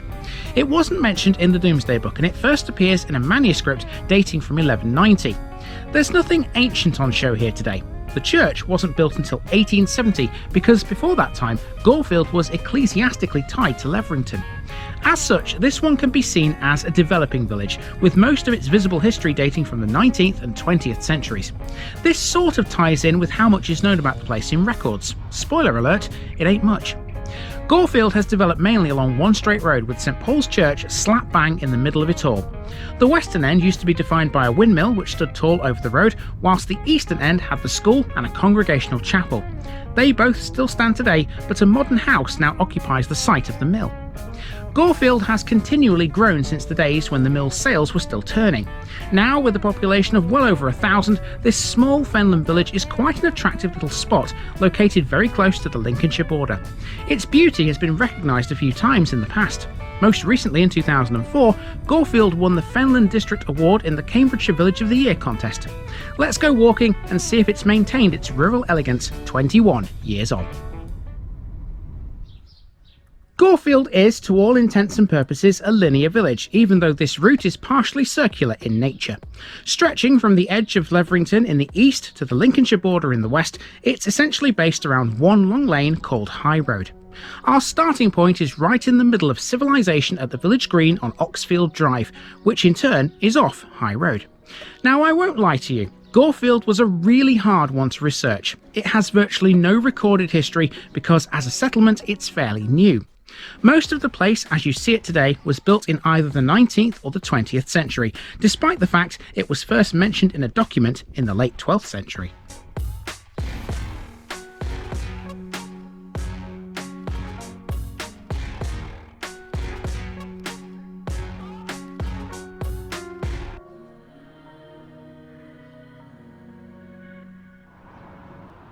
Gorefield School provided me with my first major landmark, but also my first major problem. I found absolutely nothing about this building, nor did I pin down any educational background. So, drawing on my 4 years of experience seeing school buildings just like this one, you can clearly tell this is one of the oldest buildings in the village. The brickwork and the architecture is clearly Victorian. These days, the primary school here is referred to as Gorefield Primary Academy, given that it opted to adopt academy status a few years ago. The school's uniform is a lovely shade of dark red.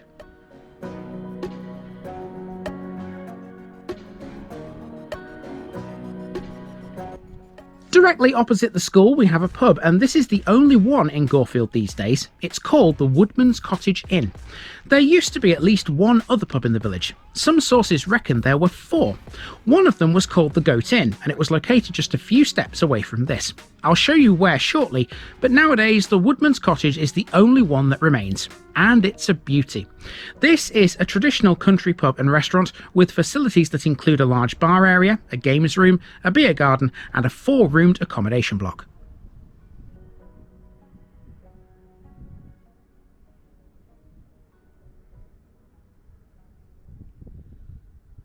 Okay, we don't have to go very far to find the next thing. It's literally, again, opposite the pub and next door to the school. It's an old chapel, which is hiding away behind this pole right here. This former congregational chapel was built in 1836 and once had capacity for 200 sittings. It was likely in use until at least 1929, so says Kelly's Directory, but today it's a private dwelling. Until the Church of St Paul was built in 1870, this would have been the only place of worship in Gorefield village, unless you want to count Harold's Bridge Primitive Methodist Chapel. That was located a ways away west of the village in a very isolated spot near the North Level main drain. It was so well out of the way you wonder where the congregation would have come from. It served until the 1950s and then became a corn store. Like this chapel in the village itself, it's since been converted into a house.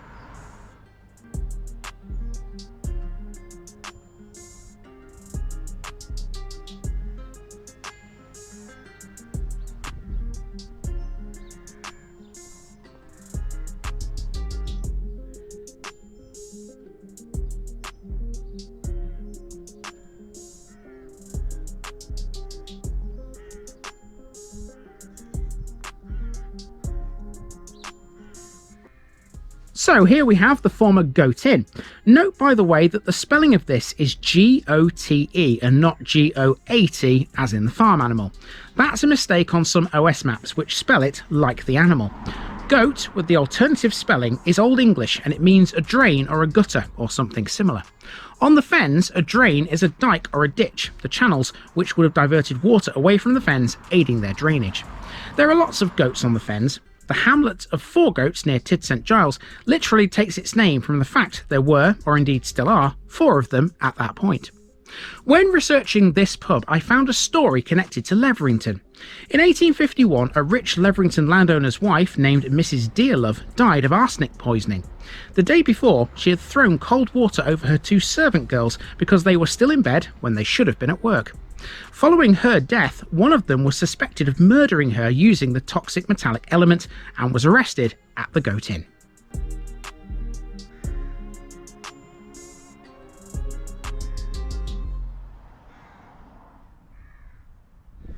Okay, once you get beyond the corner where that pub is, you're then on Goat Lane, and it looks, to be honest with you, like it's running off into the distance and there's not much to see, apart from a few houses, of course. Well, that's where you're wrong, because up here there's a private drive on the left hand side there. Now, I wonder how many Gorefield residents know about this. So this is the entrance to the old vicarage. It's not a vicarage anymore though, instead it's a cosy little B&B. However, it's not that long ago that this building was connected to the city of Plymouth in Devon and 2 colleges in London. In Plymouth there's a university called Marjon. It was formed when the colleges, founded in London in the early 1840s, merged together in response to the growing demand for trained teachers. The colleges were called St Mark's and St John's, hence the name Marjon. It's a term that was first coined in 1923. Marjon's claim to fame is that Joy Carroll was once among its students. Carroll was one of the first women to be ordained as a priest in the Church of England and became the main model for the TV character Geraldine Granger, or the Vicar of Dibley, if you will. So what's that got to do with Gorefield? Well, St Mark's was a preparatory school where young teachers could practice before they were deemed good enough to teach. Although based in London, it had its very own country seat. That was right here in Gorefield. Known as the Fen House, it occupied the old vicarage building. After being blessed by the Lord Bishop of Ely, it was opened in 1971. So as you probably gathered, it's surrounded by trees and I can't really see it, but it is there, trust me. I'm stood on glebe close here, which makes sense because church glebe and all that kind of stuff. The vicarage is literally just there behind them trees there and this fence. We'll talk a bit more about this in a sec. Let's go for the church next. Also on Goat Lane is the old village hall. I say old because nowadays Gorefield has a brand new community building on Wolf Lane. We'll come to that later. This was originally built in 1904 as a Sunday school and a parish room and served as the village hall for many years. The new hall effectively took over that role when it opened. What this building is used for now is perhaps a little unclear.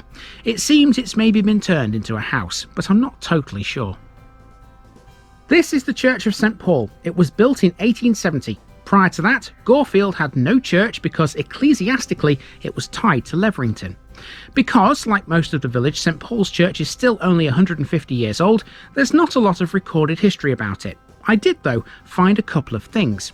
The cornerstone of the church was laid on the 28th of April 1870 by Edward Bowyer Spark, the son of a late Leverington rector, Canon Spark. It was constructed of flint with freestone dressings for £2,000, and the cost was completely covered by Canon Spark. Its architect was a Mr. Preedy of London, who designed the building to accommodate nearly 300 people. It's by no means a small church. Now, if you've been watching the North Kesteven series, you might recognise the names of its contractors. They were Messrs S and W Pattinson of Ruskington. The church is lovely enough and certainly well worthy of our time and attention, but of course it's the vicarage next door that's arguably of more interest.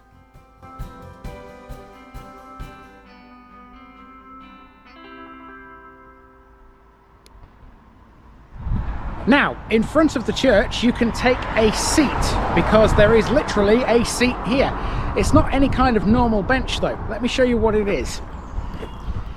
It's a piece of brickwork with a wooden plank on top of it, and you might be able to see a date there. 1825, does that say? I think it's 1825. Well, even if it's not 1825, it doesn't matter. We'll find out probably on this board here. So this is Goat Bridge Seat. This notable structure that has appeared at the Goat Crossroads on the edge of the churchyard has been erected by Gorefield Parish Council. This seat incorporates the keystone from the original Goat Bridge, which was saved when the bridge was demolished. Originally, the bridge was a brick arch, much the same as the remaining one at Fendyke Lane. The inscription LP indicates that it was in the parish of Leverington, because there was no parish of Gorefield at that time. The inscribed date of 1827 indicates when the drains were improved in the area. Goat Bridge was situated at the junction of Cattle Dyke. Its position was marked by white railings. By the time of this photo, the watercourse the bridge had originally been built over had been changed to its current state. The bridge was left redundant, except in being a significant meeting point for villagers. It was a place to gather and watch the world go by, an important bus stop and a focal point of the community. It was known by many as Goat Bridge. However, few people were aware in the 50s and 60s that the brick structure remained until road improvements exposed it and the remains were demolished. So there you go, now you know a bit more about Goat Bridge Seat. It's not clear when St Mark's dispensed with the vicarage as their annex, but now this street stands as the only clue to Gorefield's historical connections with the school and Marjon University. As the country annex of St Mark's School, the vicarage boasted a large common room, its own kitchen, a dining room and 3 dorms. The annex was used for many different kinds of field work, such as local history, environmental and industrial studies, and many others. From the house, pupils used to go on field trips, visiting places such as Ely Cathedral, Denver Sluice and Cambridge, as well as the Shuttleworth collection of aircraft.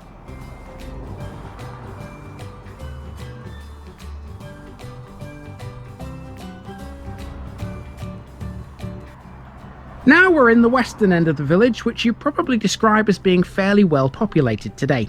It wasn't always the case. It used to be pretty sparse up here. OS maps from the early 1900s show there was a smithy and a windmill in this part of the village, both of which have now disappeared. Close by was Richmond Hall, a former manor house whose site includes a moated ringwork. Only part of its earthworks now remain, as they're mainly under a modern farm. The only things of note here today are Fenland Garage and a Londis store.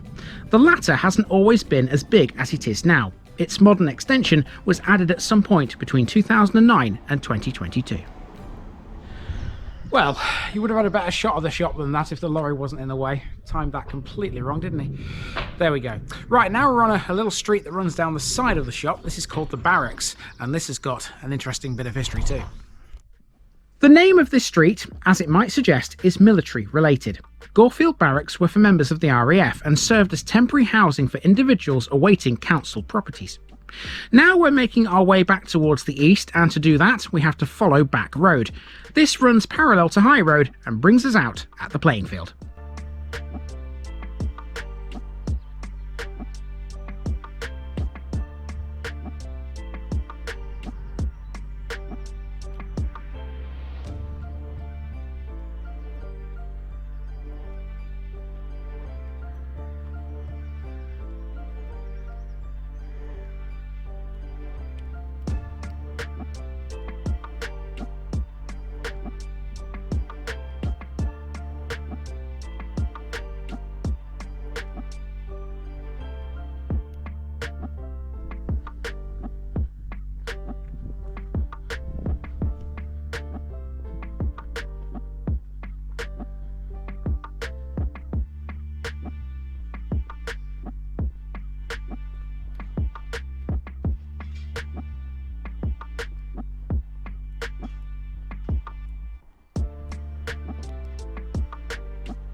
Standing in front of the playing field is Gorefield Community Hall and Sports Pavilion. Once again, it's another building that does exactly what it says on the tin. The entire site is part of a community-owned asset. The field was first purchased in 1972, and for many years it managed with an old prefabricated World War II building for sports changing. After many years of fundraising and setbacks, this brand new Community Hall and Sports Pavilion was eventually opened by the TV presenter Jake Humphrey in 2013. It was extended and revamped somewhat in 2021 with the aid of both local and government grants. Today the hall is truly Gorefield's showpiece. Every year, in July, a beer festival is held in the village. Since 2022, that event has taken place right here at the Community Hall.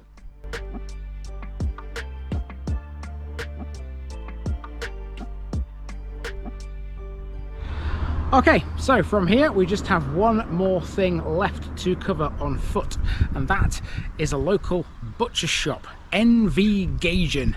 Let's see if we can find some meat.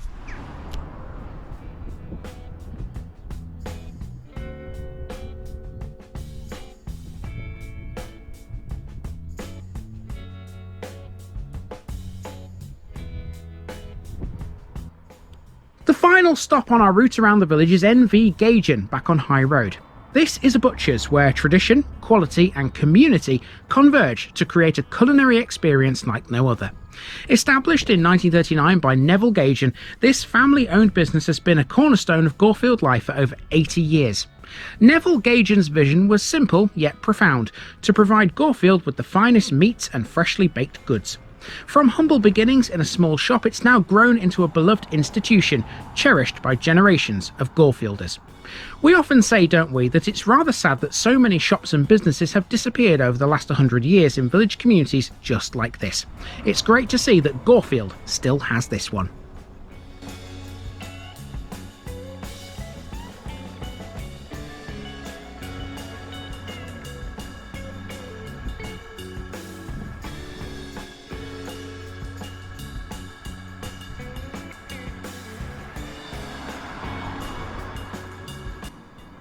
Okay, so to get to the next parish we have to drive westwards again, and that means leaving Gorefield via a road that's got a few different names.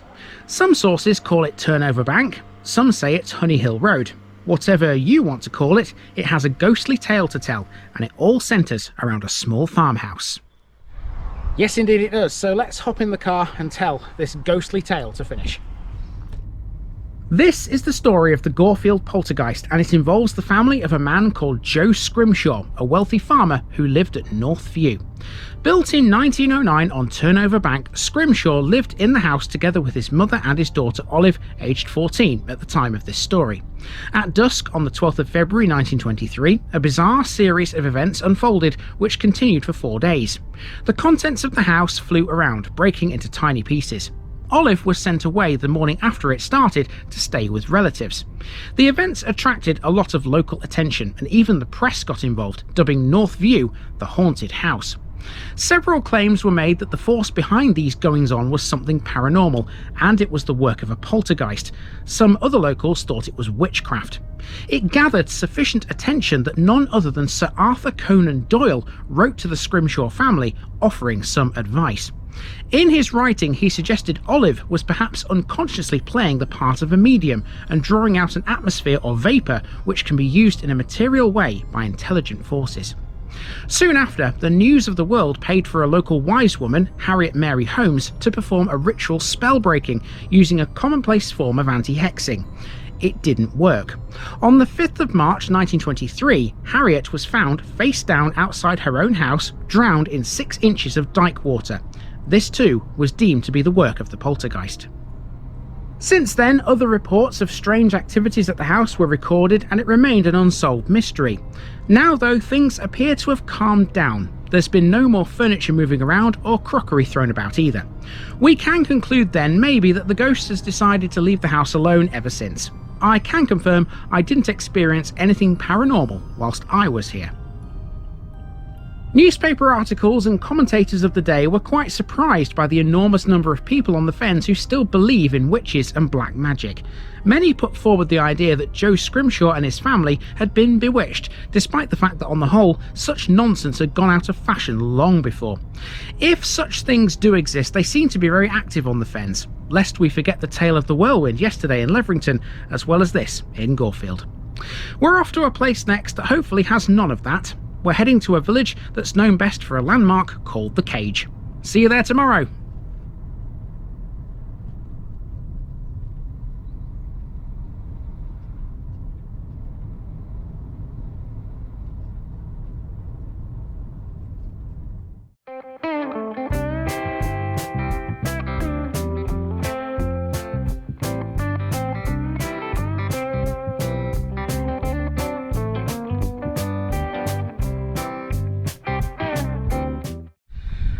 Hello folks, welcome back to Fenland for the last episode this week. Now beginning this episode outside a non-league football club.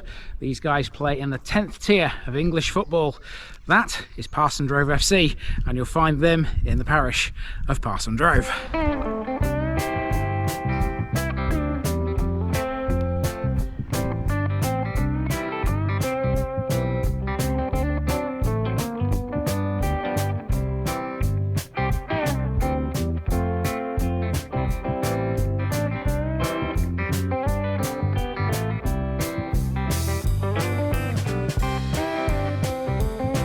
ParsonDrove, Cleric's Cattle Lane. Ending this initial run of parishes in the Fenland district of Cambridgeshire, today we come to ParsonDrove. Located in the Isle of Ely, ParsonDrove is a linear settlement that lies 6 miles west of Wisbech. It's named after the central thoroughfare along which the village developed. Known as a green drove, it was much wider than the current one, which carries the road number B1166. The parson part of its name is likely to be religious. The drove was probably used by clergymen making their way to Wisbech. This area was almost certainly once farmed by the Romans, and they've left lots of evidence of their presence in several places throughout ParsonDrove and the surrounding parish. Farming is still very much king out here. So too at one time was the milling of woad, which we met back in Newton in the Isle. It was here in ParsonDrove where the last working temporary woad mill in the country was located before it was demolished in 1914. In this video, I'll show you where it was. It was sited directly opposite the now redundant Church of St John the Baptist, a long way from the centre of ParsonDrove village. In the centre, there's a pub called the Swan Inn, which has a literary link to the famous diarist Samuel Pepys. Not far from it is the Cage, built in 1829 as a village lockup for local criminals and stray livestock, but it also housed a fire pump for nearly 100 years. Also in this one we'll see ParsonDrove FC, who are members of the English Football League system. We'll end by driving to a place called Murrow, which is partially within the parish boundaries. There's loads to cover in this one, so let's go. ParsonDrove is a very linear village. It lies upon a long, wide lane known to the locals as a green drove. Historically, the drove would have been a lot wider than it currently is. Droves are usually given names that relate to their owners or the herders which use them to move cattle up and down them. Here in ParsonDrove, that's probably not the case. In this instance, the drove was likely once a way between Leverington and a chapel in the village, over which a parson might have travelled. This makes sense when you consider ParsonDrove was once part of Leverington parish and therefore the parsons would need to travel. So, during the course of this episode, we're going to follow in the footsteps of the clergymen who may have travelled up and down this lane. Let's get started with a pub called the Five Bells. Of the handful of pubs around here, the Five Bells was the one I found the least about. Seemingly closed now, it dates back to the 16th century. It was a free house with a bar, a lounge and a conservatory restaurant. The Five Bells name is likely to be a reference to the next thing along the drove, the church. It is, after all, within earshot. Okay, not far from the Five Bells, you've got two landmarks which are virtually opposite each other. One of them is a church, which is here. We'll talk about that in a second. And the other one, of course, is what remains of ParsonDrove's woad mill. ParsonDrove has several churches. They include the Emmanuel Church, which a lot of folk alternatively know as the New Church. The reason why is all down to this one. Now redundant, this is the old church dedicated to St John the Baptist. It dates from the 12th century and includes additions and renovations from the 14th, 15th and 17th centuries. In 1613, the chancel was destroyed by floods. The south aisle was largely rebuilt in around 1800, and the south wall of the south aisle was rebuilt in the early part of the 19th century.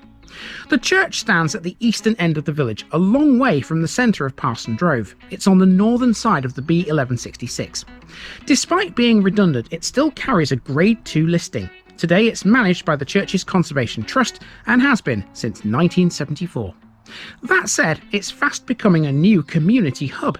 In recent times, the locals have formed the Friends of St John's group and actively raise funds for the maintenance and upkeep of the church. They've helped to transform it from an empty and almost forgotten space to a building that sees a wide variety of events and gatherings throughout the year. These include various fairs and markets, live music events, craft workshops, fashion shows, quiz nights, outdoor theatres, and so much more.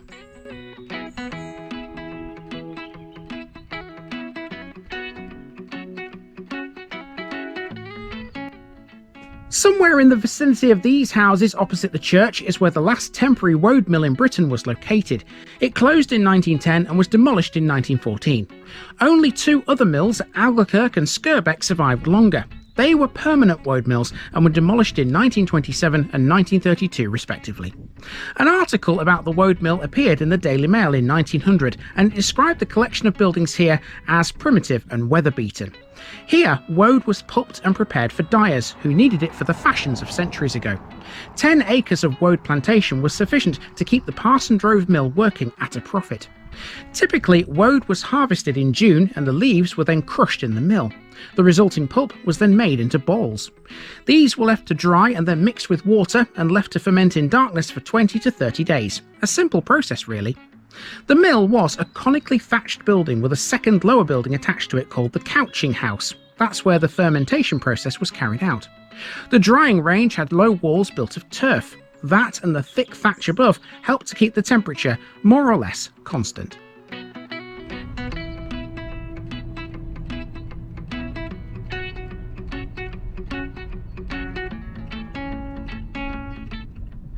ParsonDrove is large enough to sustain a surgery, and that's next on our list here. Last year, this was rated inadequate by the CQC. A recent inspection revealed significant declines in areas previously considered good, and it identified both clinical and other concerns. Hopefully now, though, things are looking up. It's never good to dwell on anything negative, so we've no reason to here. It's really good that the place actually has a surgery, given that so many villages don't. Now it's time to explore the rest of the village on foot, so let's keep heading westwards and park this car outside the village hall. We'll get the ball rolling with ParsonDrove FC. Okay, so now we're on foot, and ParsonDrove FC are our first landmark here. Like I said in the intro, these guys play in the 10th tier of English football. It's been a while since we saw a non-league team, isn't it? And I always like to find them. I always like to say, it's an unwritten rule on this channel, if there's a non-league team in the village, we have to go and see them. So, let's see them. ParsonDrove FC, or if you will, FC ParsonDrove, are a non-league football club and members of England's National League system. They currently ply their trade in the 10th tier, the Eastern Counties League Division 1 North. The club was established in 1921 by the headmaster of the local council school. After World War II, the club played in the Peterborough and District League and also started entering the FA Cup. Due to a lack of a suitable venue, after the war the club moved to Murrow for 2 seasons before moving on to a field on Fen Road, known as Down the Fen. Since 1975 they've played here on the playing field on Main Road behind the village hall. In the 1979-1980 season they went on a ridiculous FA Cup run. It saw them notch huge upset wins over the likes of Chelmsford City and Kings Lynn, teams which are regulars now in the National League North and South. Just 8 years later, they found themselves in a sorry state, with their ground in a dilapidated condition and a lack of interest from the public and players. The club was therefore disbanded. 4 years later, in 1992, they were resurrected and re-entered the Peterborough and District League in Division 6. Since then, they've worked their way back up the leagues.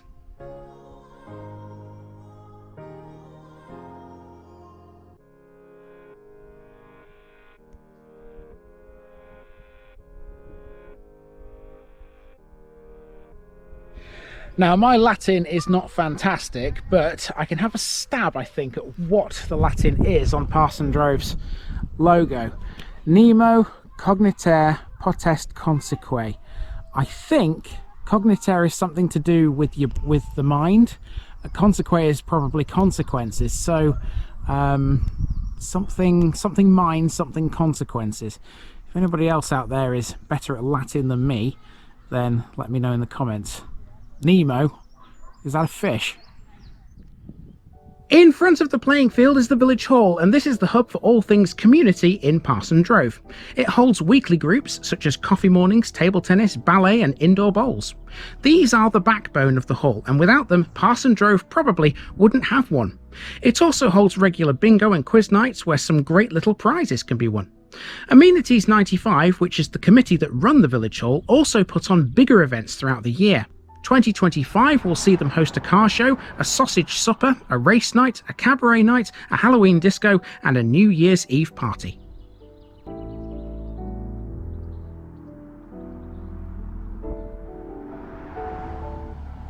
Over the road we go now to a street called John Ben's Way.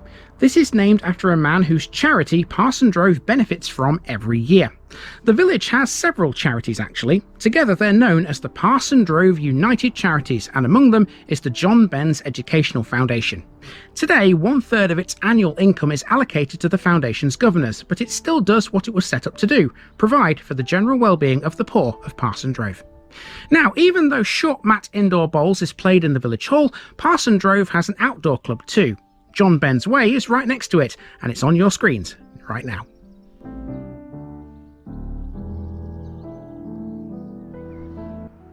Now, there are 3 pubs in this village. We've already seen the Five Bells, and next up we have the Butcher's Arms. Now, Google still lists this pub as open, but clearly it's not. It was probably a Regency coaching inn originally. It has a series of oak beams and posts in the old bar. The extension was built in 1870 and it used to house a billiards table. There was a restaurant here too, situated in an adjoining barn. That was originally the stable block in its coaching days. The main bar was dominated by a large ingle nook, which was furnished with a cast iron wood burner.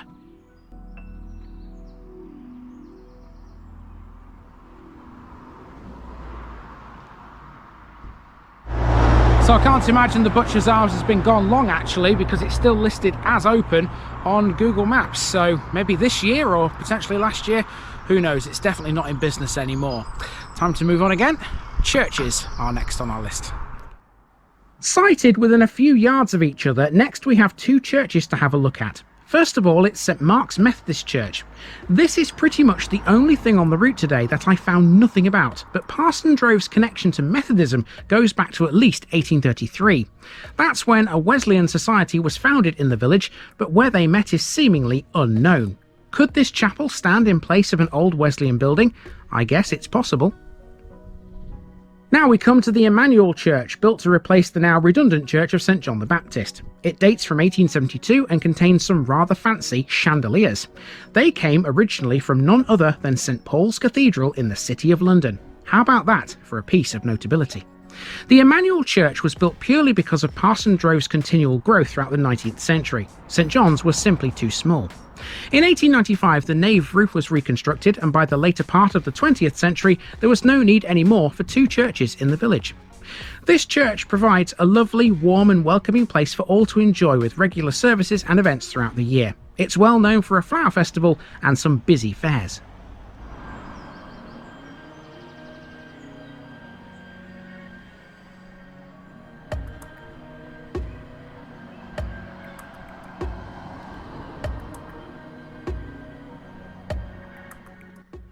Now we're at the school. This is Alderman Payne Primary, which was formerly known as the Payne County Primary School, the Payne Council School and the ParsonDrove Council School. It's a designated community school operating under the control of Cambridgeshire County Council. It's named after the Alderman John William Payne.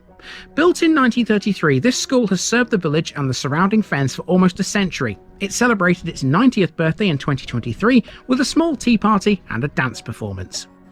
In 1990, the original school building was extended with a portion set aside as a day centre for the elderly. That was later relocated in April 2010. John Payne, who was one of 3 brothers, was made an alderman of the Isle of Ely in 1932. In 1935, his youngest son Harry also received the same honour. His father, Richard, was also an alderman at the time, which means for a short period there were 3 of them, all from the same family. Richard Payne died in 1936. In the 1930s, both John and Harry ran for Parliament with the Liberal Party, but were unsuccessful. Richard Payne Jr., John's brother, was at one time chairman of Wisbech Rural District Council.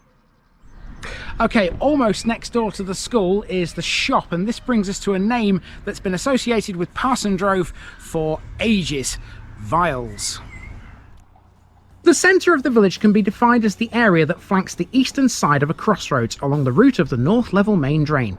This next thing to see is a shop where the name G.W. Viles & Son can still be seen over the front window. Viles has been a name associated with ParsonDrove for decades. This shop was run by them for years, and at one time there were petrol pumps outside it. The shop is perhaps best remembered by cyclists. Viles sold cycle parts and even fixed them if you had any trouble. The shop might still be here, but it was a different time back then.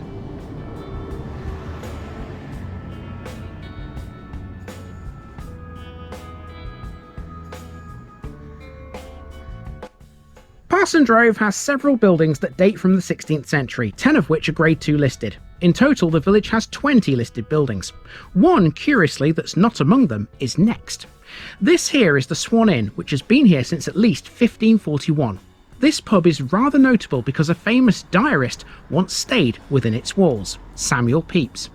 It's fair to say that Pepys didn't really like ParsonDrove all that much. In his diary, the entry for the 17th of September 1663 described the village as a heathen place. He was here because he was visiting his aunt and uncle, who lived in what he called a sad, poor, thatched cottage. He didn't have anything good to say about the Swan either. He termed this a miserable inn, and his room was a cold, stony chamber. He also recorded that this was the building from which his uncle's horse was stolen by a lawyer's clerk from London. These days, one would hope the Swan Inn isn't miserable and its rooms are a bit warmer. In 1834, it belonged to Charles Boucher, a brewer, who almost rebuilt it entirely.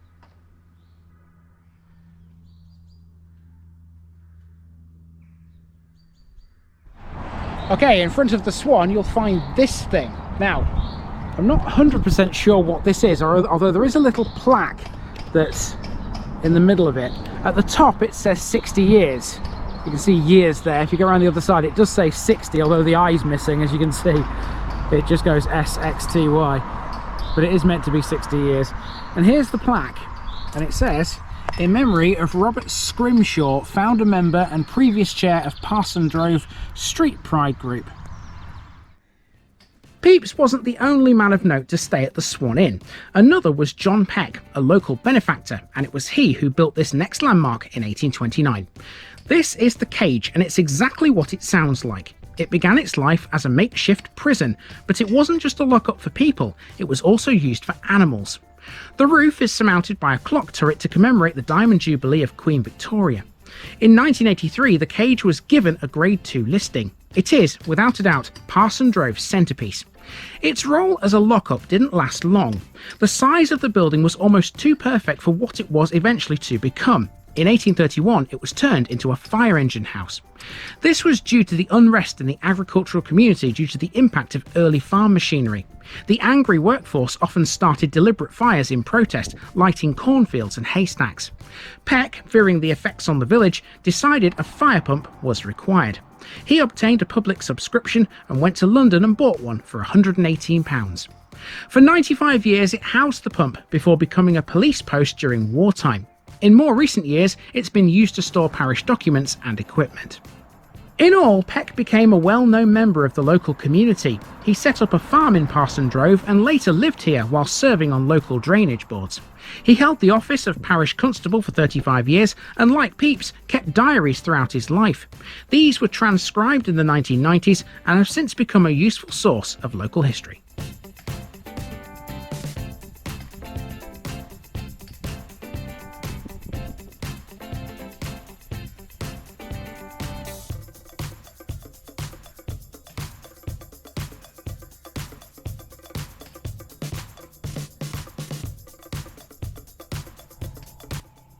So this is the bridge that connects the eastern side of ParsonDrove to the west across the North Level main drain. Given the proximity of the pub, I don't really need to explain how this bridge gets its name. It's called Swan Bridge. Let's talk a bit about the drain instead. Having first met this back at Foul Anchor where it meets the Nene, it's kind of crazy just how far south and west we've come since then, but I promise this is the same waterway. The North Level main drain was, and still is, a crucial piece of infrastructure for draining the fens. Here in ParsonDrove, just like elsewhere, it protects the village from flooding. Although most of the fens were drained several centuries ago, resulting in a flat, damp, low-lying agricultural region, this drain hasn't always been the same. Its current route was constructed in the 1830s to the designs of John Rennie. It drains the area of the North Level District Internal Drainage Board. And as we learned on Monday, this eventually ends up in the River Nene and the sluice we saw at Foul Anchor. Right, we are going back over this little footbridge now, which is adjacent to the main Swan Bridge, and we're heading for the other side of the green over there. Now, there's a few bits and bobs on there of note, including another shop. Alongside the drain runs the B1187, or if you will, Murrow Bank. It's actually a mini bypass, believe it or not. Its old route today follows a second street called the Bank. Although there's literally just yards between them, it's enough to allow ParsonDrove to have one of the largest village greens in Cambridgeshire. Very few villages in Cambridgeshire have a village green at all, so ParsonDrove should consider itself doubly lucky. Together with the open countryside, this is perfect for a quiet stroll.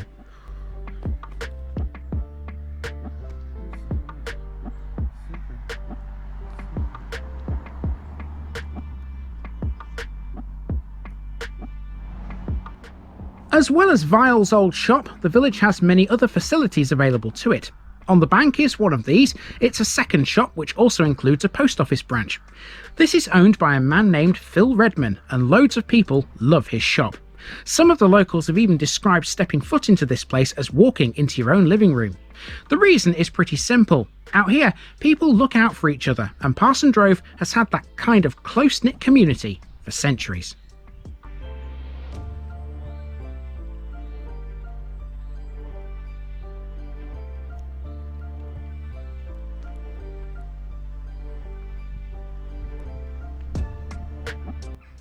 Our final landmark is on the green itself. It's the War Memorial, which takes the form of a plain grey granite obelisk in a railed enclosure.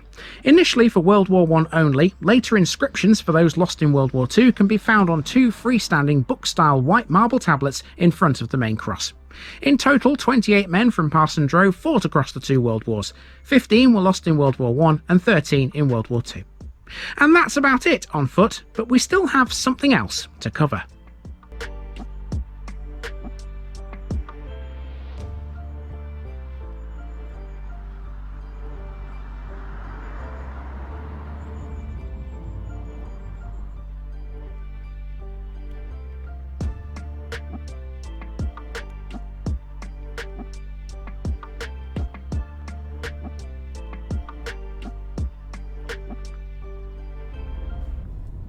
To the south of ParsonDrove, the parish boundary runs level with a road called Sea Dyke Bank, which becomes back road in a place called Murrow. That's the lane we're on here, and it's virtually parallel to the drove on which ParsonDrove is sited. Because it follows this road right down the middle, it means that part of this village is actually within ParsonDrove's boundaries. In 1376, Murrow was written as Morrow and derives from the Old English words moor, meaning marsh, and raw, meaning row. In this context, it meant a row of houses. Murrow would have stood on what was effectively a huge marsh. If you look at old maps of the Isle of Ely, this makes sense. Both Murrow and ParsonDrove were within the lowest lying areas of the fens, and the only inhabitable places would have been the banks and ridges that form their main streets today. Most of Murrow sits within Wisbeach St Mary, generally speaking everything to the south of this road. That includes landmarks such as its pub, which is called the Bell. Wisbeach St Mary also covers the site of Murrow's two railway stations. Named Murrow East and Murrow West, they were on two different lines, both of which have now gone. Other notable features of Murrow include a village hall, a Methodist chapel, a park and a primary school, but it's all within Wisbeach St Mary. All of that means we'll be back here again very soon. This wasn't out of my way though, because driving through Murrow is one of the ways to reach the A47 from ParsonDrove. So we're done with this first run through Fenland. What a journey so far, with so many little stories and secrets to get stuck into. There's a lot more of this to come. We still have 11 more Fenland parishes to visit, including the likes of Wisbech, Chatteris and March. We're staying in Cambridgeshire this weekend though, with a couple in Huntingdonshire. See you there.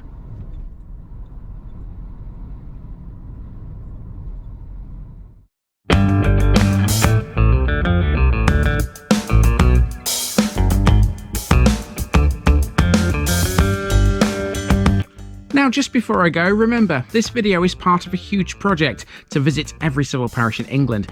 That's more than 10,000. These routes are pre-planned, and due to time constraints, I can't cover every detail or walk down every street. Please don't complain if this video missed something out. I pronounce names how I choose to.